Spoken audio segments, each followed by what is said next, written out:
من قاهرة المعز لعبد العزيز الرويضاني، الفنان التشكيلي والنحات ابن الدواجني. أهلا بيك. يا هلا والله. فرصة طيبة يا أبو فيصل. أنا الحقيقة جيت من اسكندرية مخصوص عشان أشوف أبو فيصل لما عرفت إن هو في زيارة للقاهرة. وأبو فيصل له عادة الحقيقة كل ما يصل مصر في أي زيارة كان يزور أخونا الله يرحمه الفنان التشكيلي الكبير سمير الدهام. بتفتقد سمير الدهام؟ الله يغفر له ويرحمه. سمير صديق عزيز ورائد من رواد الفن التشكيلي بالمملكة العربية السعودية،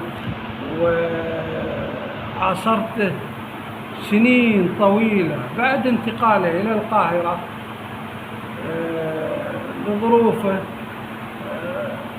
صار عندي وقت مخصوص لزيارة أبو خالد الله يرحمه.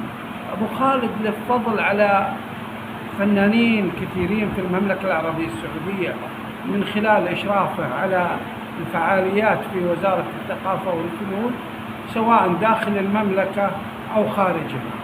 يعني ده من وقت حتى الرئاسة العامة لرعاية الشباب، من وقت الرئاسة لرعاية الشباب العامة لرعاية الشباب، حتى لما كان في الجمعية ثم في جمعية الثقافة ثم ثم وزارة الثقافة والإعلام قبل ما تتحول إلى وزارة الثقافة. كان في قسم هو المشرف على الفنون التشكيلية في المملكة العربية السعودية. ما ننساش ان ابو خالد كان صحفي بارع، منظم للمعارض بارع ايضا. نعم رحمة الله عليه، وساب اثر نفسي على كل محبيه واخوانه. صحيح.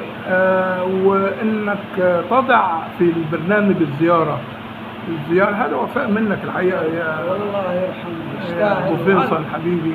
هذا واجب، أقل واجب نقدمه لأبو خالد الله يرحمه، نظير ما قدمه سواء للفنانين أو للساحة التشكيلية بالمملكة العربية السعودية. فكرت أنك تقتني حاجة من أعماله أو هو؟ والله هو الله يغفر له ويرحمه كريم، وأهداني عمل. تبيعه طيب؟ أبدا، مستحيل مستحيل. الله يرحمه عزيز وغالي. طيب أنا يعني حبا في أبو خالد وحبا فيك نترحم عليه والله يغفر له.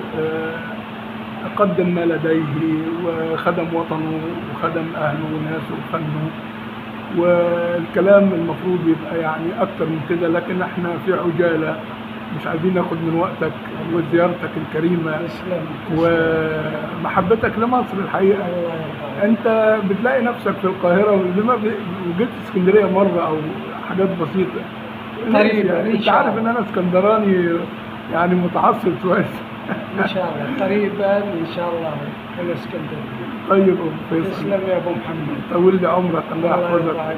اهلا بيك، فرصة طيبة. الله يرحم اخونا ابو خالد. شكرا على هذه الاضاءة الجميلة بحق سمير الدهام، الله يغفر له ويرحمه. طول لنا في عمرك. تحياتي تحياتي. في امان الله. هذا راضي بودة لألوان ومواقف. مع السلامة.